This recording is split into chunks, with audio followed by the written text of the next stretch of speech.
All right, what's going on, everybody? Brian Zimmerman here, host of Jazz's Live and executive editor of Jazz's Magazine, wishing you a happy Labor Day. Happy Labor Day to everyone out there watching.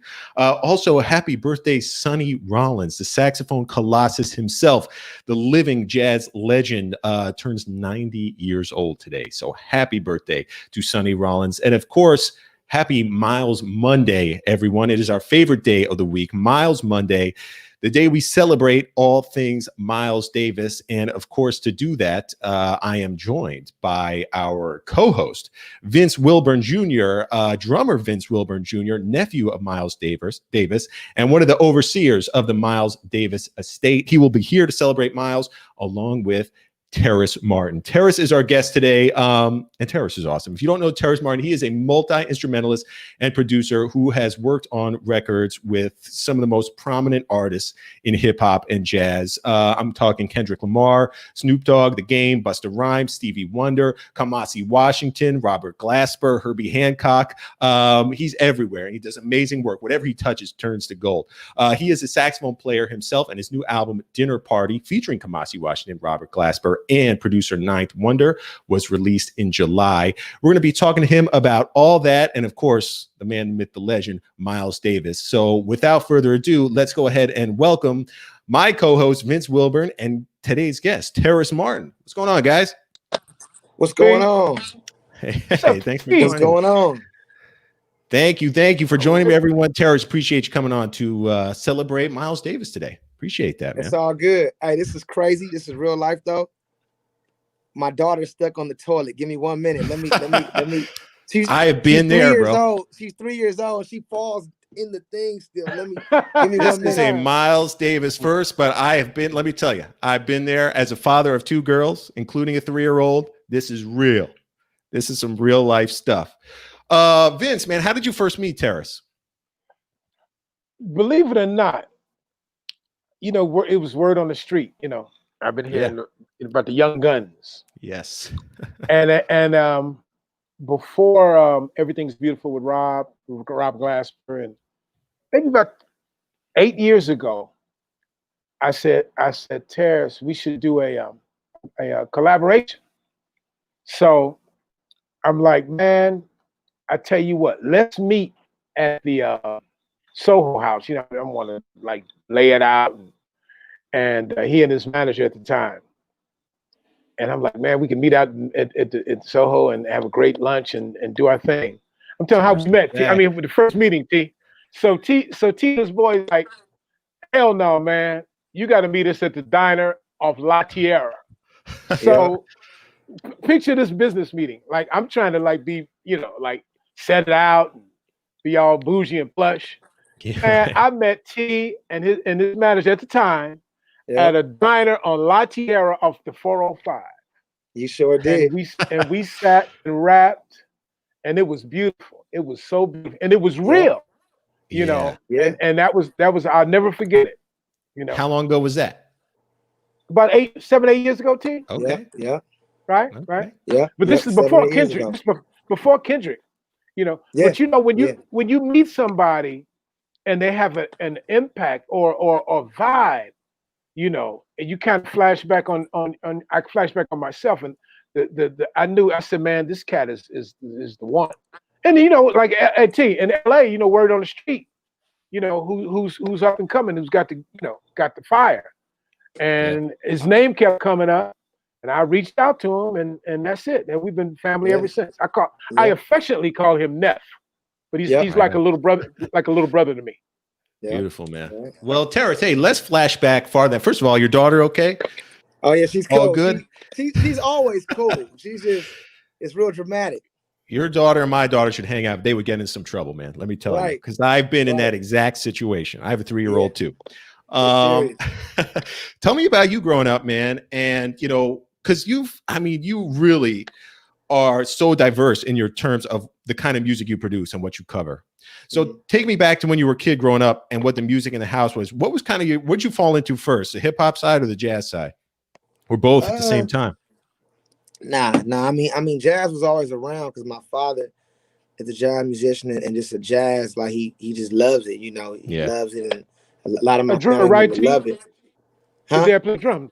Drummer, Yep, right? yep, yep, yep. Yeah, yeah. Play drums, play drums. So he was always listening to a lot of Miles, a lot of training and everything like that, you know, as a kid. But growing up as a kid in South Central LA, I didn't really, you know, I didn't really come into that music till I was about 13 years old, but I had heard it all my life and I knew who these, it's like the way my father would talk about all the cats was like, they was like cartoon characters and superheroes. You know what I'm saying? So I grew up looking at the music and looking at that art on such a high thing. I just didn't understand it young and I wasn't into it.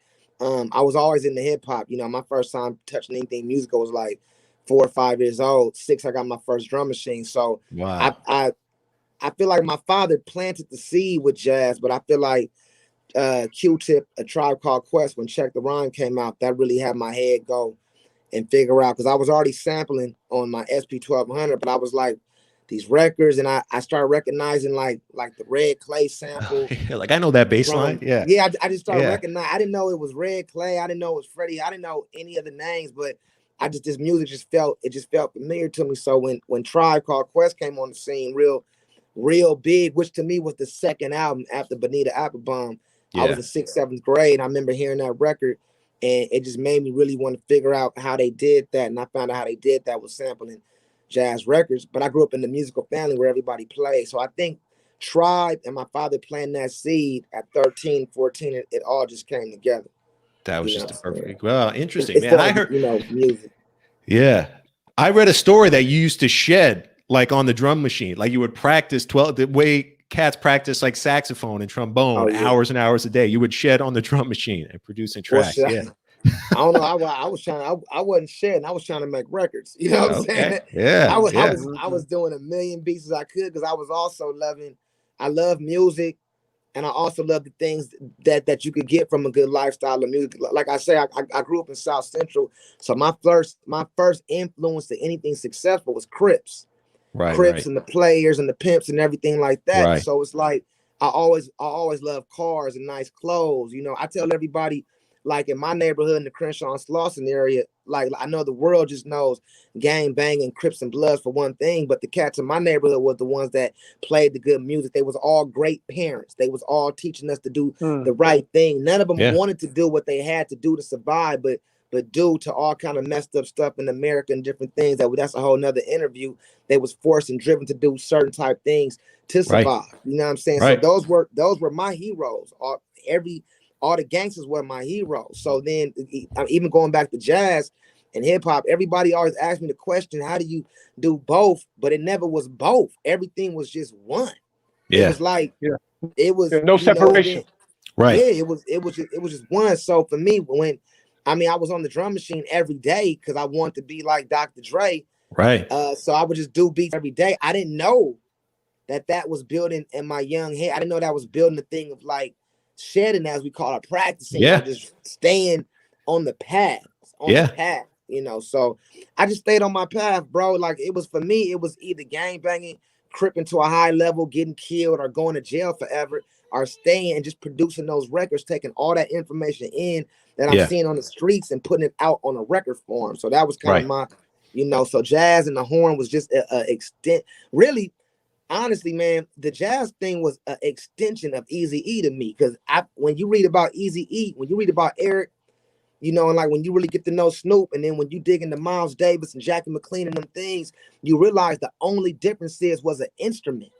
So true, man. It's just an instrument. It's just, and the instrument ain't bigger than a human being. So I was paralleling in that stuff. Like, oh, okay, that's the same. So I could just be, that's just being myself. You know, so that's when I really just I just fell into just really, man, like loving everything, man, you know. And that was something Miles Davis was like a point he was really explicitly making toward the end of his career. You know, it was like, these are not too far apart. You know, when he was doing the stuff with like Kumo D at the end. Easy Mo.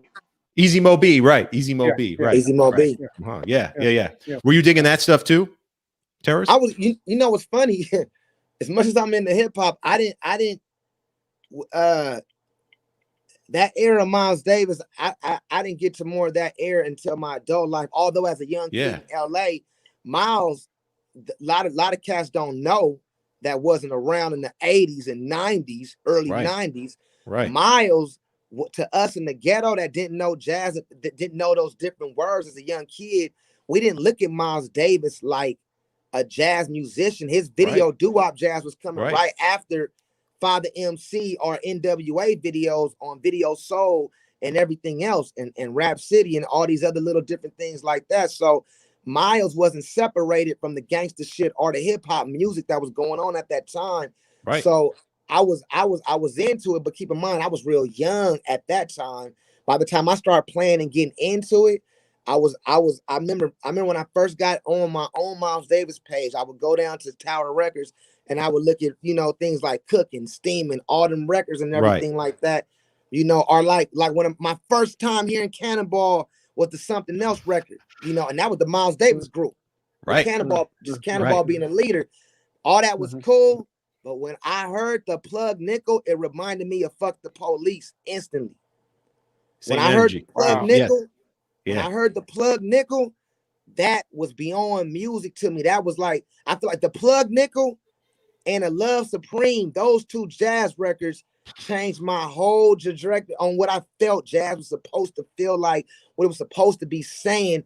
It felt like everything that Dr. Dre, Easy and then was saying without words to me. So I gravitated towards more at that time, the Miles Davis from literally 64 to 69. And then when I got a little older, I started gravitating Miles from 70. I'm very specific about these records, from 70 until he retired.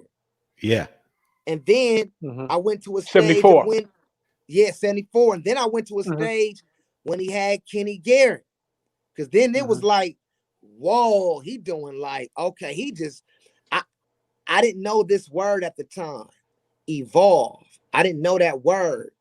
I didn't know what it was why he grew his hair, why he got more flyer, why he playing the Cyndi Lauper Cup, I didn't know, but all I knew was that they took these songs and was full throttle playing them with the same spirit that I felt that Plug Nickel, we're gonna try something different with. So that's my gravitation towards that. You know what I'm saying? Yeah, it was uncomfortable. It was uncomfortable, and I grew up uncomfortable, so I related to that.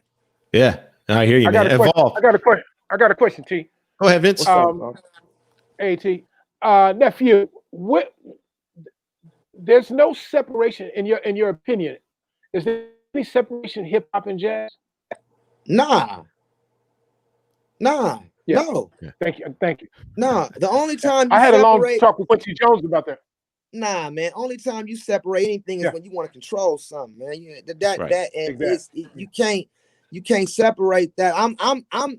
I don't know about anybody. I'm talking for my life. I'm not talking what I read. I'm talking what I lived. It's no separation. It all comes from, first of all, we all gospel babies, gospel, blues, jazz, funk. We all them babies. Like I tell everybody, when this cold-blooded system thought they was doing something crazy by getting rid of all the instruments and the music programs in the ghetto, they left albums and turntables. You see what I'm saying? Yeah. So it's like it's the same mindset, and it's birthed out of the same place. To me, like exactly. I don't know. It's funny you say that, T. No, it's funny you say that because in Chicago, I did an interview and I said that if they continued to have social studies after school programs banned, there wouldn't be as much violence on the street with these kids. They don't have anywhere to go, anything to do. You know, it's nothing to do. Yeah, we had talent shows. We had band. The first thing in the cutback in education is phys ed and music. Yep. Right. So what else is there to do? I'm glad you said that. My second question is when did the meeting of Billy Higgins in the world stage? How old were you when that all came about? The first year I started playing and please explain to our listeners what the world stage and what it is. The world stage is a performance gallery on 43rd and Degnan, and some would call it West LA, some would call it South Central. I like to think of it as what my brother Nipsey Hussle used to always say: the West Side is South Central, and it's the heartbeat for Los Angeles culture on that side of town. And he built the place along with a dear brother by the name of Kamal Daoud, a poet. And I think it was 89 or something. I could get that 1 year mixed up, but it was in the Crenshaw district. I grew up in the Crenshaw district. Billy Higgins lived in the Crenshaw district. So, it was like, you always heard, like when I first started playing, my friend, man, you got to go down to the world stage, man. That's where you should be going down. And, Billy lived right around the corner from us, almost next door. So I would always see him in and out. Never knew he played drums, never knew anything. But by the time I got to the world stage young, I was like, oh, that's that same, that's the older gentleman that live up the street. Yeah. And he got on the drums and started, yeah, man, you smoking, baby, smiling and swinging. Nobody got it's a few cats that ride cymbal. You got Tony Williams that'll destroy a country with a ride, and then you got Billy Higgins that'll sweep them all up and throw them out the way with his ride. So you got power. But with my favorite ride cymbals are Roy Haynes, Elvin Jones, Tony Williams, Billy Higgins. I'm just talking about the ride alone. Yeah, there you go. But anyway, but hey, T, we can't leave out Jimmy Cobb on Count Jimmy Blue. Cobb, I was gonna say. No, Yeah. No, we can't leave out Jimmy Cobb. We can't leave out the Spang-a-Lang Kang, baby. Right. But so how did you and so with the go ahead with the Billy, but touch on that, so but with Billy the had Billy a spot. thing, go ahead. So Billy had a spot at the world stage. He had a spot that we it was a hip spot. I mean, my first time going there, man, was a Thursday night, about 8 o'clock. I was able to get out the house, and I had to be 13, 14 years old. And I'm looking in the window, and the first person I'm seeing in the window is Willie Jones III and James Mahone at the time, and all these guys that had a group called Black Note, which turned me out on a whole nother level, like another level. But and then Billy walked in, man, and I didn't know who he was, but I know whatever he was powerful, because when he walked in, everybody looked at him and smiled. And then he just got on the drums, and I never forget, man. He got on the drums, and it was a blues, and he was swinging to death. And when he got off the drums, his spirit felt like the way he was swinging, and I was young, and I didn't know how to even put these things in the words like that. But it was such an awesome anointing over Billy Higgins that when I saw him, I said, man, Mr. Higgins, I'm Terrace Martin, and he was like, oh, I've been hearing about you for a couple of months. You the young guy been down here playing, I used to be, bebop was my thing every day, either bebop or NWA, Snoop or bebop, you know what I'm saying? That's it. Right. So I was just young going over there, man, and I went over there from 13 to 14, 5 nights a week till I was like 18, 19 years old. Over there, then that place would close about 12. Then we would go to the jam session at 1 a.m. to 5 a.m. at Fifth Street Dixon. I was 14, 15 years old, still going to school every day, but still hanging out the jam session. You know what I'm saying? Wow, and really trying to work out, man. So Billy was like a pillar, man. Billy really showed all of us how it's done. And he would come back with the New York stories. And that's how all the LA guys got hip to New York, really, because he would come back and say, when I'm gonna get y'all together, when y'all really ready, y'all got to go to New York. Matter of fact, Terrace, come to my house, and every week we're gonna learn a monk tune. And I started learning all these obscure monk tunes, like a tune called Skippy and all these other different monk tunes that people wasn't playing and different things like that. You know what I'm saying? So, matter of fact, I remember the first day, that's when I got everybody I know in jazz. I really got turned out in Billy Higgins' living room. Like when I first heard of Cedar Walton, he was coming in and we was all eating together. When I first met Jackie McLean, he was coming in town eating at Billy's house. Wow. Charles Lloyd, Elvin Jones, anybody from that world, it was through Billy. And I used to just follow him around and just be with Billy everywhere I go and just really learn about the music, learn about the art. Whatever Billy Higgins told me I would go do it. If it was learn about Sonny Stitt, learn about Sonny Chris, learn about Eddie Cleanhead Benson, not the blues side, learn the blues side, but also learn about the other shit Eddie Cleanhead Benson wrote. Learn about other different things like that. Learn about Hank Mobley. He loved George Coleman's playing. So he would nail, like, you got to share with George Coleman. And nobody else around me knew who these cats were, but I would be young hearing all these things. And I never forget, man. I was dating a girl when I was 15, and she bought me a tape for my birthday, and the tape, and the tape was Lee Morgan, the Sidewinder. Yes. And that was Billy Higgins, you know, on you know the Sidewinder. And when you study that beat now, that beat's not that people think that ding they go go. They not listening to that rise symbol. How it's tricky what Billy was doing, and I was just intrigued by his high level of skill, but his high level of human being shit. That was my thing with him. So Billy, very musical, very musical. Yeah. Every time he walked, very musical, and he had that spirit with everybody, and that's just what I walk with, and that's how I met Kamasi and all them down in Lamert, you know. And Billy always taught me, find you a crew, assemble you some guys that y'all could play every day. You got to play every day. He would tell me that him and Ornette would play every day. He would go to Sonny Rollins' crib. Happy birthday, Sonny. Happy birthday to Sonny Rollins, too. That's right. We're 90 years young today. That's 90. Right. You know, he would go to Sonny Rollins and play all day. He would go to, Billy said, you find you, he said in New York, they would just play all day. So I was taking all those things he was telling me, and I just start assembling my crew with me, Kamasi, Ronald, Thundercat, and met Robert Glasper, Keon Harrell, Brandon Owens, and I always took the Billy thing. Even to this day, we don't play every day, but we talk every day, and we definitely doing a record every day. But it's the same concept of Billy Higgins, where get together with your guys so you can form a sound. You got to form a sound, whatever music you do. Yeah. You got to form a sound, you know. And then you start reading. You find out when Miles calling everybody over to that damn apartment downstairs. You undid what I'm saying? Yeah. Tony and Herbie and them, while he upstairs listening, and you be like, oh, Billy was right. That's how you find a sound. Yeah. So I just took that in. I was like, you know what? Even to this day, man, I work with Travis Scott, everybody, and I always say, it takes me about a week to warm up. They say, why? I say, because we got to find a sound. Find a sound. It comes from the personalities. Yeah, you know, like a Duke Ellington thing. It comes from the personalities. Yeah.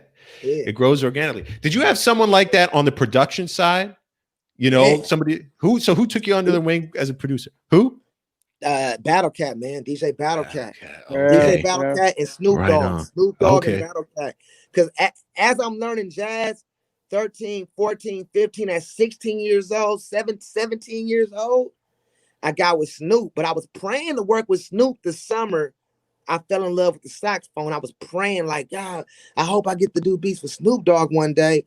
So when the creator delivered me the saxophone, which is a whole nother story in itself, I was dealing with a real decision on if I'm gonna do this cripping thing, or if I'm gonna figure out this other way, because I don't want to get killed and go to jail. But man, what else I'm gonna do? And I swear, when I told God, I was like, God, hook me up, bro. I don't know shit. I'm fucked up out here. Like, give me something to do. 7th grade that summer, for some reason, I just saw a saxophone and said, but I've been seeing saxophones my whole life. Right, it was the weirdest thing Why ever. then? Yeah. You know, and you know, but Battle Cat and Snoop Dogg was really the two guys that was like my addiction. They still are. I talk to them every other day. You know, well, wow, man. How'd you go from, you know, making beats, wishing to play with Snoop or produce for Snoop, to actually producing for the guy? How'd that happen, man? Because my brother Marlon, he's a little older than me. He'd been doing records with Snoop since '95. Okay. So you, where you live at? I'm in Miami. Okay. So the LA culture in general is a strong recording culture, which means is our grandfathers, our mothers, everybody has been, or at least most, at one point in time in the 80s, everybody black had a house, and every other household was a musician. I grew up in the neighborhood. Barry White had a studio. James Gasson lived 3 doors down. So everybody I grew up with, family was a musician. In the 80s, right before crack came in, everybody black had a house in South Central. And a lot of cats was either service people for teachers, but a lot of cats was in the entertainment business, because Los Angeles is just, that's our culture. Right. You feel what I'm saying? So my brother was just in the game, and I knew I was that close, but I also knew I didn't have a skill level. I didn't have a sound yet. Going back to Billy and Miles and the jazz teaching, I didn't have a sound yet. Once I figured I was ready for a sound, I went to my brother. I said, hey, man, I'm ready to submit some stuff to Snoop. I'll play the horn in Snoop band. I'll play keyboard in Snoop band. I just got to get to Snoop and give him these beats. So the whole reason why I got hired with Snoop and played saxophone and keys all them years was for the one day I could give him a beat tape, a beat CD. Yeah. And then when I got with him at 17, man, my life went my life changed. And Snoop was a Miles Davis fan. Snoop is the one that turned me on to Bitches Brew on the corner. I was gonna ask, yeah. Remember I told you I left off of Miles in 69. Right. Snoop didn't know nothing about Miles before Bitches Brew and all that. Oh, so you turned each other on to, So you turned him on. You turned him on to pre-69. He turned you on to exactly right on. And then you got cats like Battle Cat and everybody that knew just kicking that doo-wop jazz because they love Easy Mo B and they knew the legacy of Miles. So I got taught. It always came back to Miles Davis because it always went back to Miles with all these cats I was dealing with because he was the closest thing to hip and cool that the rappers and everybody else in other worlds could gravitate and feel a part of that without feeling like jazz is such a intellectual. I can't get close to it. Right. Miles was like, yeah, I know all that shit, but watch this. Bang! One note. Yeah. And Easy did Flavor in Your Ear for Craig Mack. Easy did all the Biggie Small stuff, you know. And Easy was is a legend. Oh yeah, big time. He was Uncle Miles auditioned hip hop producers for 2 days. Wow. And Easy was the last cat and that came, and Uncle Miles wanted to come back. He got the gig. Uncle Miles said, "Come back the next day." Hey, Miles always had the same technique for getting the cat, huh? Yeah. You could hear it, and he heard something in Easy that he didn't hear in the other guys auditioning. You know, and he said, "Easy, come back the next day." And Easy came back the next day and got the gig. Wow. And we didn't fit, and Uncle Miles passed away during doo-wop. So a lot of what you hear is Moby, you know, we putting tracks down with some trumpet parts that we found, you know. Hey man, and I remember the day we used to. I remember we used to play. Hold on, because we used to play Dubai when Uncle Miles was in the hospital, over and over. That's why it's hard for me to listen to now. Wow, it was 1991. But go ahead, T. We was driving on a Sunday afternoon on Western and Imperial, about to go to Eddie's liquor store with my dad in the car. And my dad got in the car. I said, "What's wrong, Dad?" I was young. He said, "Man, Miles died. Miles died." I said, "What?" I said, "You all right?" He was like, "That was it." He was like, and he looked at me and he was like, "Hey," he told me, he said, "All the shit I'm into you." He's like, "You see how Miles died?" He's like, hey, we gotta make sure them slots is filled up so that shit could keep going. My dad was on that young with me. Like he said it just like that, T. Huh? He said it just like that. Like that, bro. When Miles died, that affected my household. That's how my household is deep, bro. Like we'll talk. My shit is like, it was militant music for real. It was very for real. Yeah. And you know, Max was playing out at Jazz at Drew. That was September 28th, 1991. And Max did a hi-hat solo and dedicated to Uncle Miles. Then he came out to Malibu later that evening and hung out with the family. Wow. We were all out of Malibu. Yeah. And cried like a baby. Cry like a baby. Yeah. Cry like a baby. That day. Yeah. Heavy, man. Heavy. Yeah. Hey, I want to talk about another connection. We're talking about all these connections to Miles Davis. Big one, you know, is Herbie Hancock, you know, because Terrace, you've worked with Herbie quite a bit. So I want to know kind of two firsts here. First of all, for people who don't know, I would love, Vince, for you to share the story of how Miles met Herbie and gave Herbie that famous call. And then Terrace, I'd love to hear how you hooked up with Herbie. Okay. I think from Donald Byrd, right? You heard it with Donald Byrd. Yeah, from Donald Byrd. Yeah. And Herbie was graciously asking Donald, could he, you know, he got a call from Miles. When you got the call from Miles, it's like, you know, cats, you know. Uncle Miles tell people, Terrace, shorten at my house tomorrow. I see you. And hang up. Wouldn't give you an address. Right, T? Wouldn't give you a phone number. You have to find the address, find out where he lived, and show up. But I heard he got the gig from Donald Byrd. Uncle Miles with Donald Byrd and you know. And Herbie, you know, when guys talk about Uncle Miles, Herbie, Ron, everybody, it's like it's an admiration and respect that Uncle Miles showed them, and that to this day they still show Uncle Miles, and it's really heavy. Ron said we were all chemists, and we didn't know how, you know, we were just putting these ingredients in every night, and coming up with this, Yeah. these ideas. Yeah. And Herbie, and those guys, to me, see, it's different from I'm sure the relationship with Herbie and T as with me, because those guys are like iconic, but they're like family members, and they're prolific, iconic artists. But it's like Uncle Herbie, Uncle Ron, Uncle Wayne, Right. But it's incredible, the body of music, and that the Herbie's still searching. He's still moving the needle, Evolving. right, T? Yep. Every day. Yep. And that's Every all day, what we man. all learned from Uncle Miles. You said evolution. Yep. Yep. But go ahead, T. I want you to talk about your relationship with Herbie. Herbie, yeah. I got with Herbie, I think like 6-7 years ago, man. How I did was at he home. find you?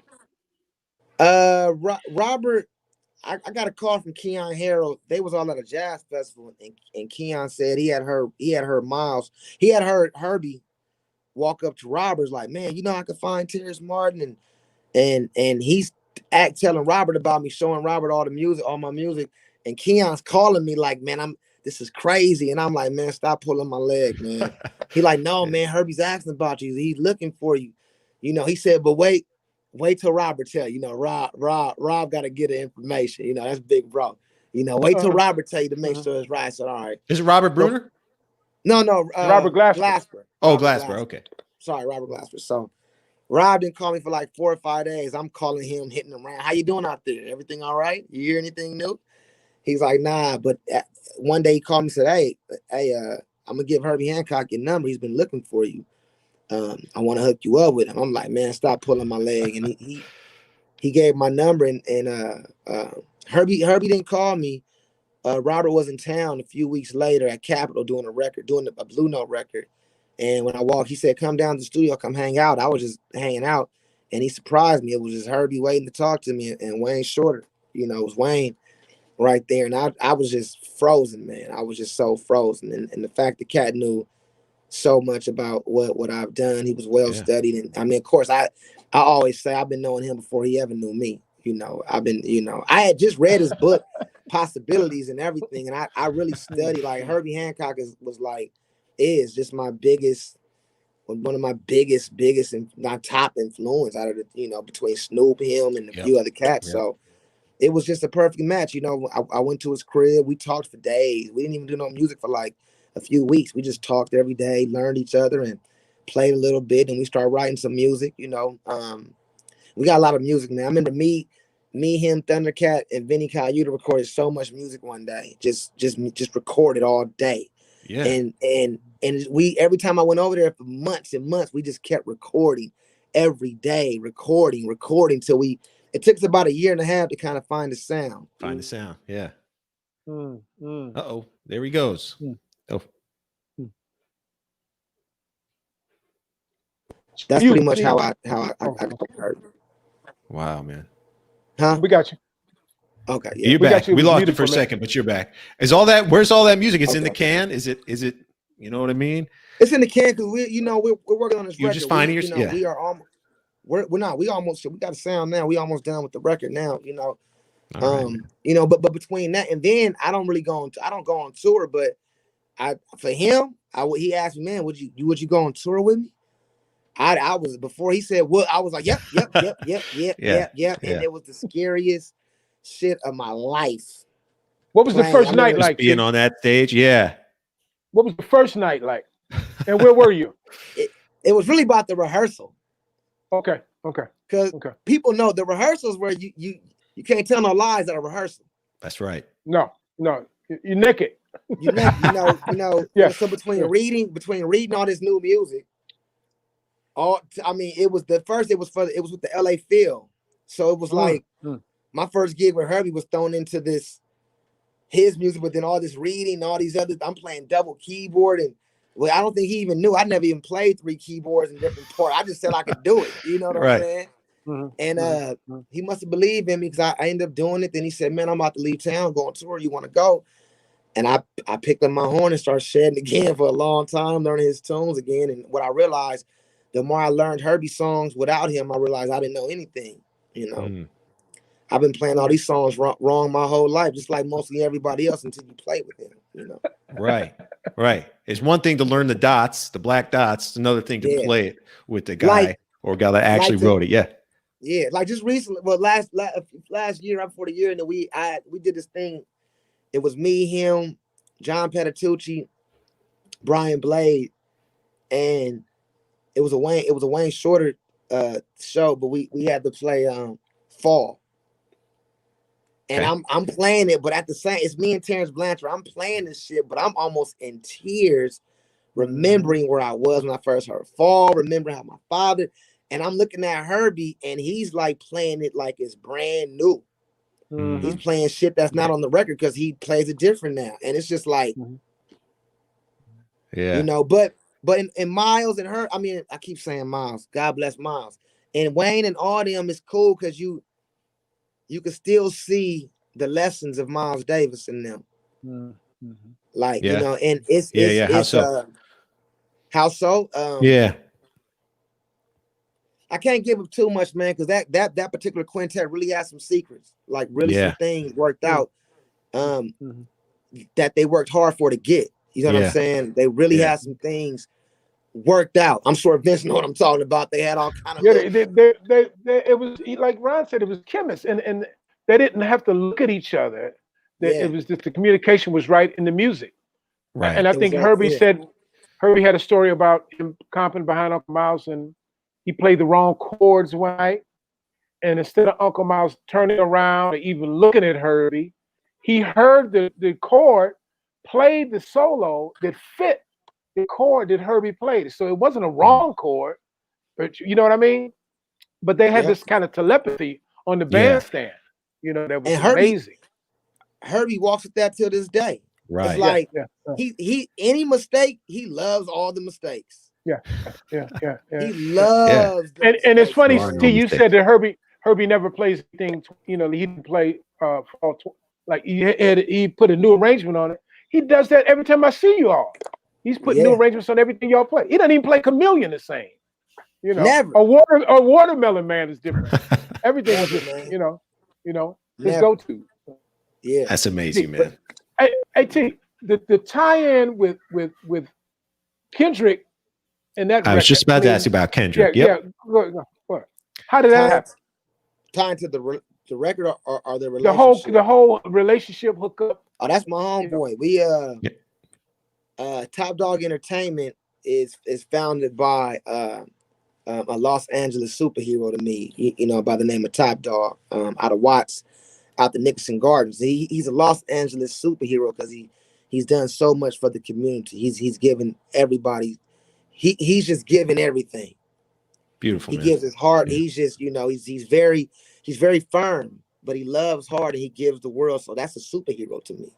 Yeah. You know, so he started a label called Top Dog Entertainment, I think in 2005. I came around like in 2006 with them through a friend of mine. And then, you know, me and Punch is super tight. So that's Punch's cousin. Punch is the president of Top Dog Entertainment. At first, it was J-Rock. Punch is where we had the diner. We went to the diner together. Yeah, exactly. Yep, you and Punch. Yeah, that's my brother. That's beyond best friends. That's my man. We'd have been through the mud together. Me and everybody over there. So we were just all just friends, man, doing music, trying to find a sound. Yeah. Even back then, they'll tell you I was like, man, let's not put nothing out yet. We got to find a sound. And they was on that back then. So you know, man, we just kept doing music almost every other day together, man, and just hanging out. And it was so, you know, Vince, how you talk about Herbie and them is so family. It's even hard for me to explain them in such a deep level because it's just my brothers that we start doing records. We start tearing up LA, tearing up our city, meaning like being everywhere uncomfortable. We was in love, shit, gangster shit, whatever you wanted, that music was there. We was always giving good messages to the music of reality. And one day, you know, it caught the ear of the good doctor, you know what I'm saying, Dr. Dre, which is definitely another one of my mentors and heroes out of you know, the Compton area. Well, he's an icon, but I'm just giving you the homegrown shit, you know what I'm saying? But Dre heard us, and Dre really understood what we was about. I just asked Dre, I was with Dre about 2 weeks ago, and we had dinner. And I never asked him this because Dre is so hands-on with all the music he does, you know. And I asked him, I said, why did you trust us with I said with Good Kid, Mad City and To Pimp a Butterfly? I said, why did you trust us? You didn't bother us. You wasn't in there. And he said, I just knew it was something special. Mm. And it was nothing. It wasn't. He didn't force his genius on us or nothing. He let us sprout to where that all that music happened like that. So we was able to have a creative free space and do that. Yeah. T, dig this. Dre didn't mess with you, all right? Mm-hmm. Just like when Miles went upstairs and he wouldn't play with Herbie, and he let them play in the basement. He had the intercom on. Right. And every time we was done, you send the song to Dr. Dre. You had to send it. You had to send it to him. Yeah. Yeah, dig that. You know. And Christian was saying the same thing. Remember, Christian Scott was saying the real elders, you know what I mean? They knew the best thing they could do was lay off and support. You know, Dre got that, man. Because man, I mean, by the time we got, I'm on Good Kid, Mad City. Everybody, by the time we were crazy. By the time we got To Pimp a Butterfly, we were already like, ah, you know what I'm saying? And we knew the responsibility of using a certain palette of music that we was using to get that message across. We knew the responsibility of the lineage where I come from. It's an interview that Kendrick did with Rick Rubin, and he's talking about Miles Davis and everything. So we was heavy dealing with you know, the plug nickel energy. Right. Was Kendrick already hip to that? Was Kendrick already hip to that? Oh, okay. I turned them out. Okay. Right before that record, and then throughout that record, I started just feeding them everything I could. Like usually that's on every record. If we on some Sly Stone shit, that's my thing. Bam, bam, bam. If we on some gangsta shit, bam, whatever we own, I feel like my job as his big bro and somebody that loves him and cares about what he sounds like to the highest level is to just inform him and give him everything I know. And I do extra research so I can give him jewels to make sure he has enough things that when he go out there and fire, you know, hey, look, you're not gonna see no holes in that boy. That's the baddest motherfucker touched the mic in a long time. Yes, sir. I didn't work. Yes. I've worked with them all. Them all. He is how they describe John Coltrane. He really is in. He's shedding right now. He's in the corner rapping now and trying to figure out how is his message. How does he help young people get to the next level? How is that? And that's his main concern isn't wealth. His main concern is giving. And to me, that's why my main concern with him is always to give. I mean, even if I don't do a record with him, just what's up, bro? My text message is full of me just sending him records. Like right now, I'm sending him like I'm really on this obscure, like the more unfamous Isley Brother records I could find. That's what I'm listening to because I'm zoning out on Ernie Isley's rhythm and his sound. That's what I'm on right now. Yeah, you know. You could tell it was like Coltrane and like Kendrick. It's the sound of someone trying to take it to another level, you know, that hasn't been done before, you know, pushing just coming out of the box. Yeah.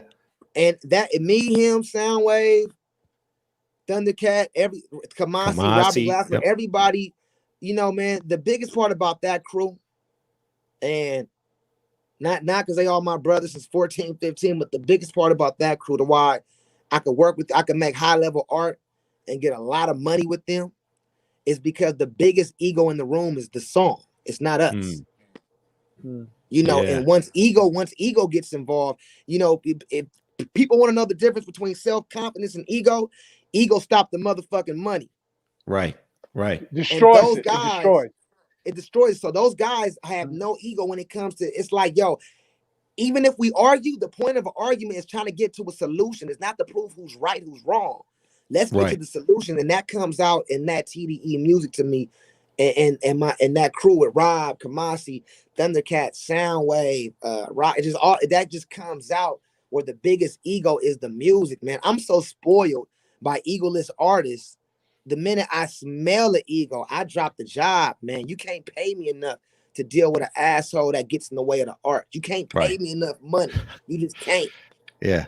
Yeah. No, that's big. And it goes back to what you're saying before. If the personality needs to be in service of the sound, it's not anyone's show. Yeah. So you weren't surprised with the Grammys or the Pulitzer. I mean, you knew that was coming.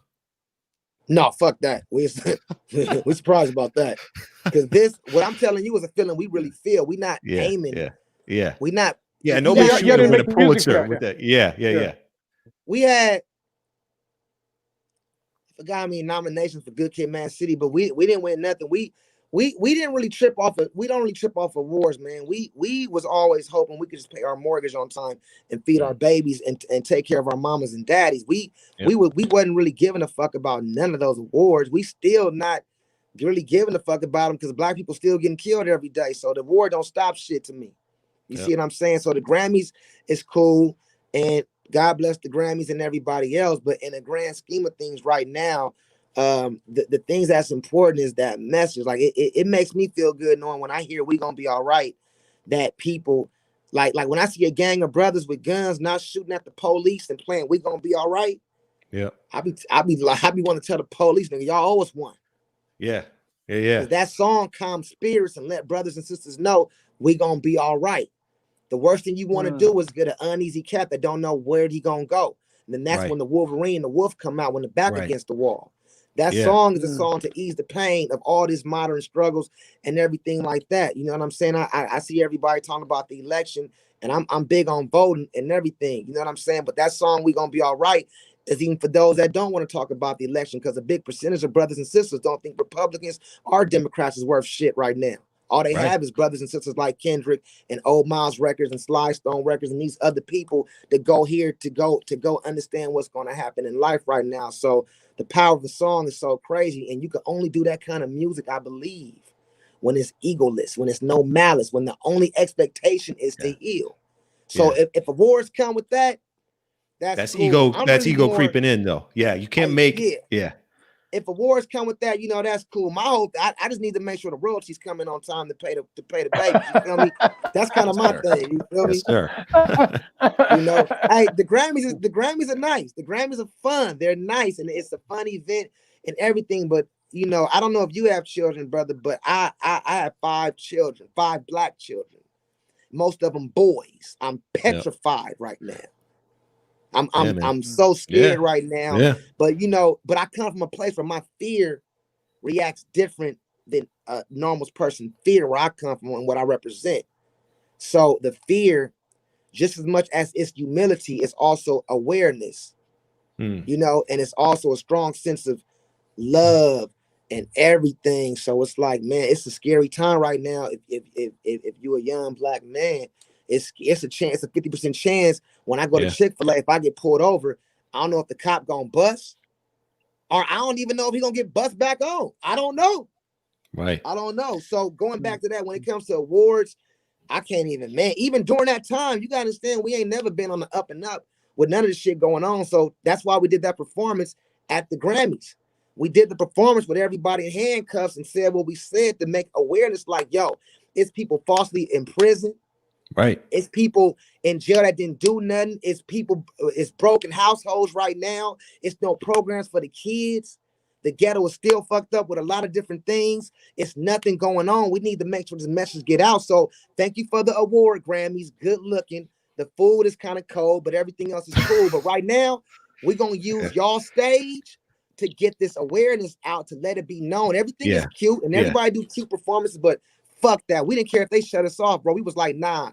People need to that was this, huge, so we need man. to inspire something to make people That was grow. huge. You feel me? So that's where our whole mindset is for To Pimp a Butterfly. All them records we do, Damn records and Loyalty, all these other records we do, the main thing, bro, is really just to inspire. That's how you live. If you're not inspiring shit, if you're not giving up shit, you're gonna die miserable, bro. The whole point to get all this shit is to give it away, bro. That's the whole point. Right. That's important, man. And that's something Miles dealt with. That's something Charlie Parker dealt with. Louis Armstrong dealt with. This has sadly been something we've been dealing with. Yeah. Everybody. Everybody dealt with, bro. Yeah. Yeah. Hey, that famous picture of Miles, Miles with the blood dripping, Yeah. like, outside of the out club. jail. Yep. See, that's powerful to me. You see what I'm saying? I don't even like when motherfuckers repost that picture to me, because I've been to jail before, bro. I done been tripped on by the police, so I know that concept. Like it's not a game. Like it's not a game out here. It's not. That ain't part of the music too. That ain't part of the shit. Right. That ain't part of that shit. It's not a game right now. So right now, everything I'm doing till I die, is to help further my people. When I say my people, let me be clear with this statement. I'm a black man, but I'm also a man full of 100% love that's been around the world and have allies with different walks of life and everything. So now when I say my people, I'm talking about people full of love. Like right now, to me, it's not a black and white issue. It's us versus hate right now. That's the issue with everything. It's not Democrat, Republic. It's not none of that shit. It ain't even the fucking coronavirus. It's us versus hate. We have to remove hate and rebuild a system. Those are the awards I'm into talking about getting. You know what I'm saying? You know what I'm saying? By the way, the Grammys, y'all need to put some more shit in the black community and programs. Grammys, y'all got all this damn black music on y'all show. Put some more things up in there, man. With love. Yes, sir. Yes, sir. Hey, T, they don't even have a jazz segment in the Grammys live anymore.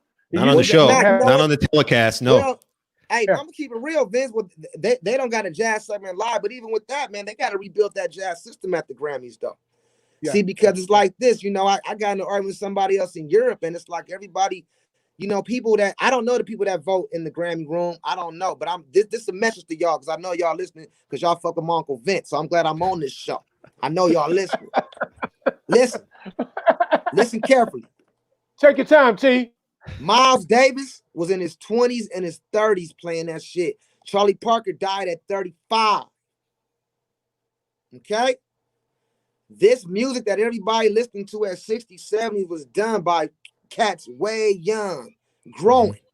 They wasn't stuck. They was Spangalane don't make it jazz. You wearing a boring ass Italian suit and tie don't make it jazz. What makes it jazz is the I dare you and the sense of creative freedom with different mixtures of walks of life in one. Jazz is a gumbo. Jazz is everything. You see what I'm saying? Like, remember when I first said when people start separating shit because they want to control it. So jazz is trick. You know, you got even some cats like Nicholas Payton. That's my big homie.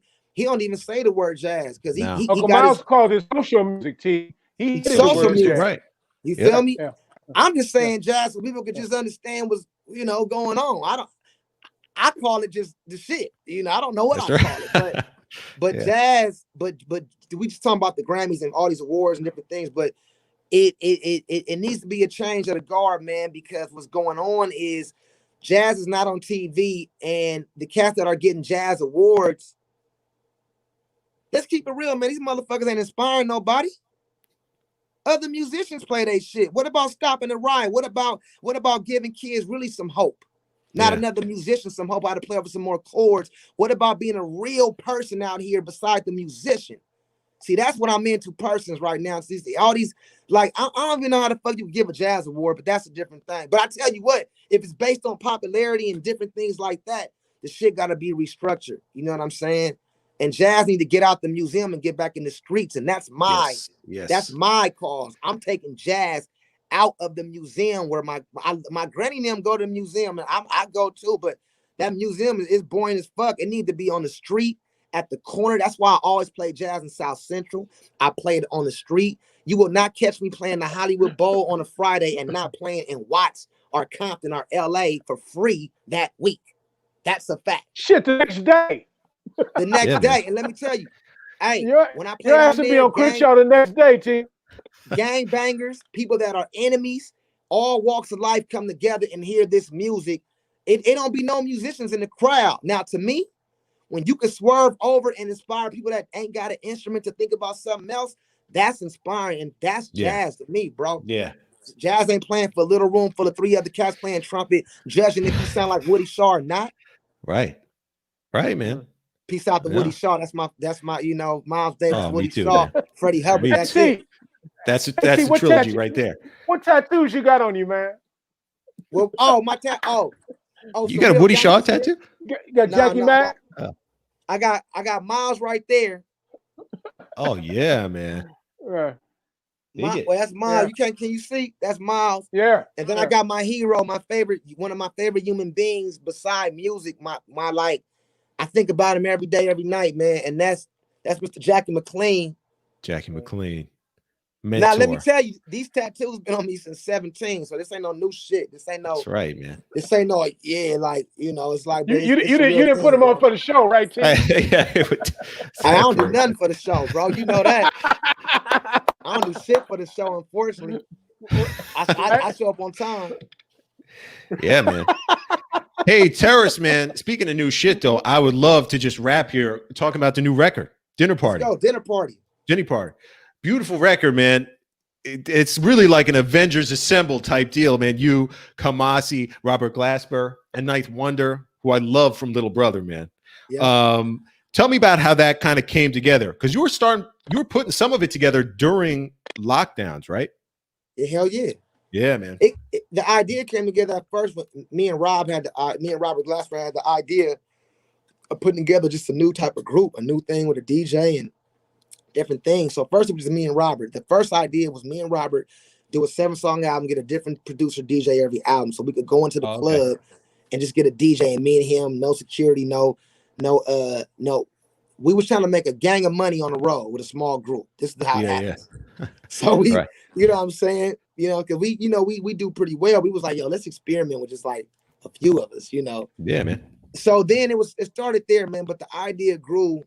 I was at Herbie Hancock's house one day, and he was telling me how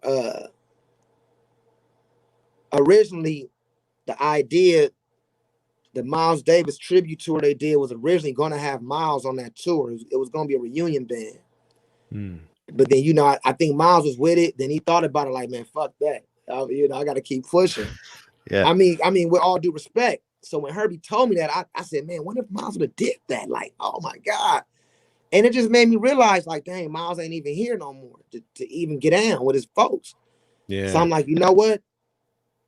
Fuck that. I need to get down with my folks. Let me get them in now. Let me just start recording everybody in now. Because I when Herbie said that, it was like, man, it was just like, man, you know, I mean, everything happens the way it happened, but it's just, I just didn't want to miss a moment that when all my friends are alive in times like these, you know, so I wanted to pull together, and, you know, 4 of my greatest friends that we talk, we laugh, we cry, we argue, we fuss, we fight, right. But the fight is all for the better solution. And we do a lot of great business together. I keep saying business and money because musicians that are looking on here, I don't believe you can have one without the other no more, period. And I'm all trying to inspire to learn that. So, and we just like, yo, let's get Kamasi involved because he the cat, and that's one of my best friends.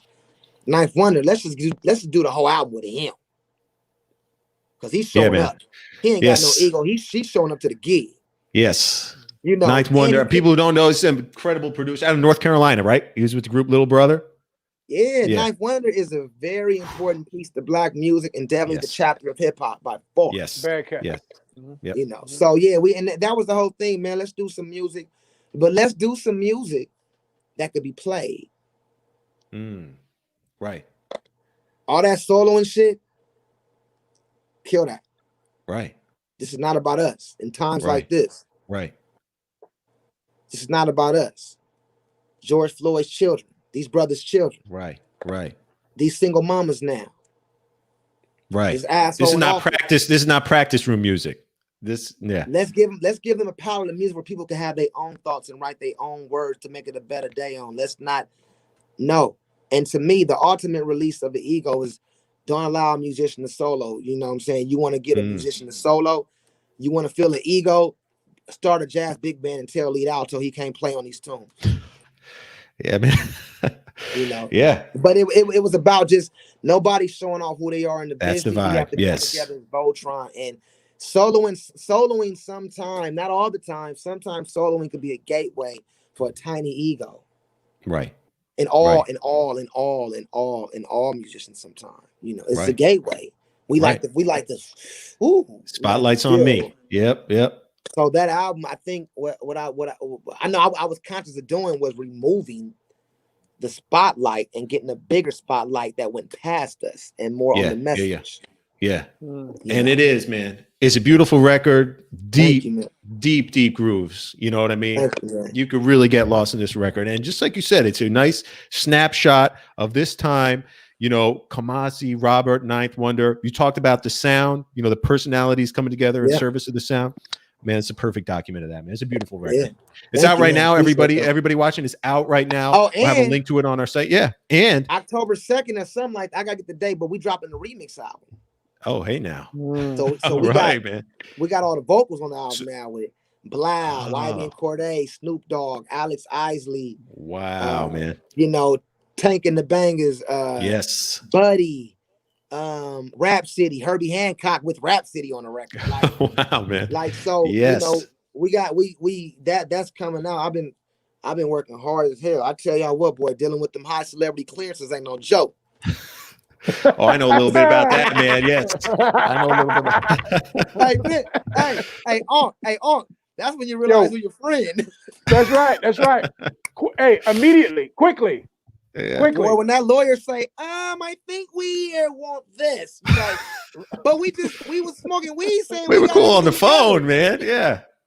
Oh man, excellent. Yeah, it is out right now. People watching, go spin this record. It's unbelievable. What are you working on, Terrace? Anything? So we got the remix coming out October 2nd. Anything we can maybe look forward to on the horizon, or you just? Yeah, man. I know you're always working, man.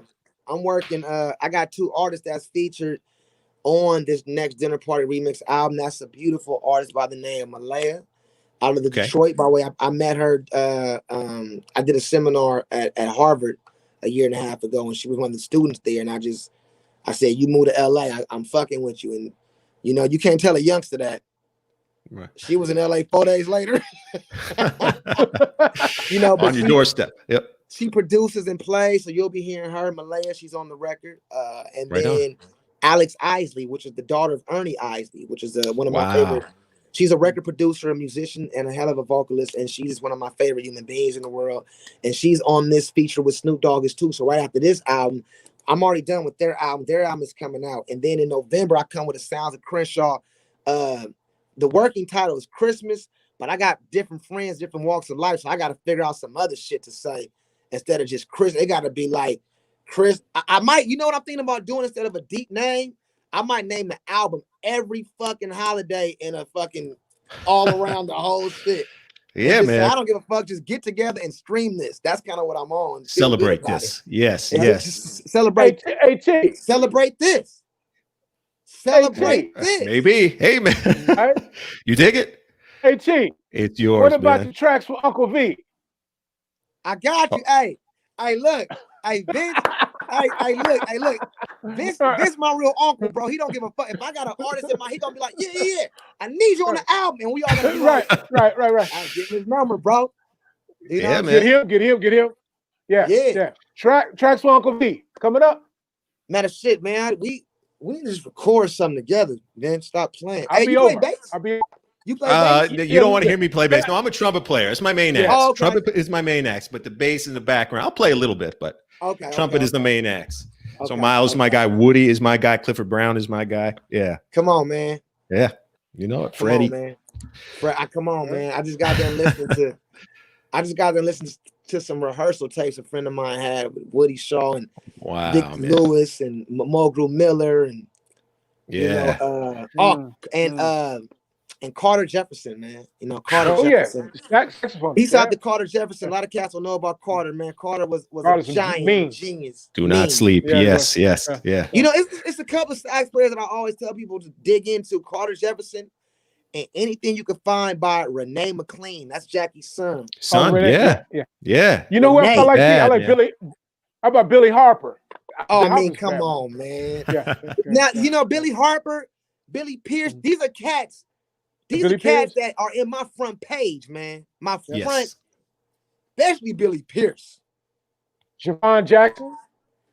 Come on, man. These cats are monsters, man. Yeah. Monsters. You know. Beautiful too, man. Well, you are too, Terrace. We appreciate you, man, so much coming on this show. This has been amazing. This has been amazing. Like I said, I've been hey, spinning the new record like crazy. Shit, we could do this once a week. Call me, baby. That's the plan, Come man. on, Miles T. Monday. Come on. Anytime you want, Terrace. Anytime you Miles want. Monday, come on. Miles Monday. You know, you're right around the corner, baby. I'll come get you. There you go. Man, you know what? I'm gonna call you today anyway because this is public, but I'll call you today because we need to get some Miles Davis stuff for this. I'm trying to put some Miles Davis stuff on this Corday record. And the drum groove I sent you. Remember a while back? You said you're gonna fuck with it?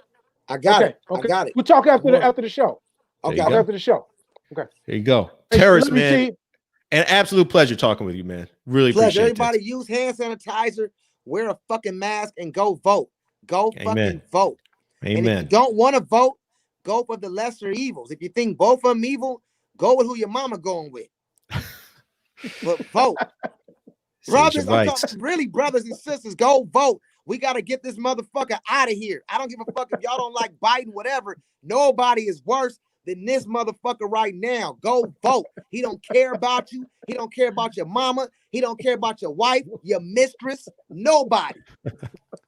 You heard it here from Terrace Martin himself. Terrace, man, love. An absolute pleasure, man. We'll see you backstage. B and I are going to sign off. Peace. Love you, see you later, Terrace. All right, man. Vince, man, thank you for hooking that up. That was a pleasure talking to Terrace, dropping knowledge. And again, I don't know if you've been spinning that record as much as I have, but Dinner Party, fire. Yeah, great record. Yeah. So, and we obviously have a lot to look forward to coming up with Terrace Martin as well. But yeah, man, Vince, who we got coming up on the show? We're going to be talking with Christian McBride next Monday, 14th. I call him C-Mac from Philly. C-Mac from Philly. He's going to be on the show. The 14th, going to be talking with Charles Tolliver, a beautiful trumpet player. He's coming up later in the month. And then September 28th, that is the anniversary of Miles Davis, the day he passed away. So we're trying to put together a trumpet summit. Let us know in the comments as you watch this who you might want to see in that trumpet summit. We'll see if we can hook it up. But ain't nothing but a phone call. That's right. Yeah. Vince, man, thank you again for another wonderful Miles Monday. I appreciate it, man. Hey, B, you know I love you, man. Likewise. All the same. Back to you, brother. Nuke. And it's my parents in heaven, their wedding anniversary today. So I miss your mom and dad in heaven. That's right. And rest in peace to Gary Peacock. Sad we learned of his passing. Yes. Rest in power to Gary Peacock. And again, happy Labor Day to everyone watching. Vince, as always, it's been awesome. Yeah, keep it coming, baby. So long, everyone. Wear your mask. Wear your mask. That's right.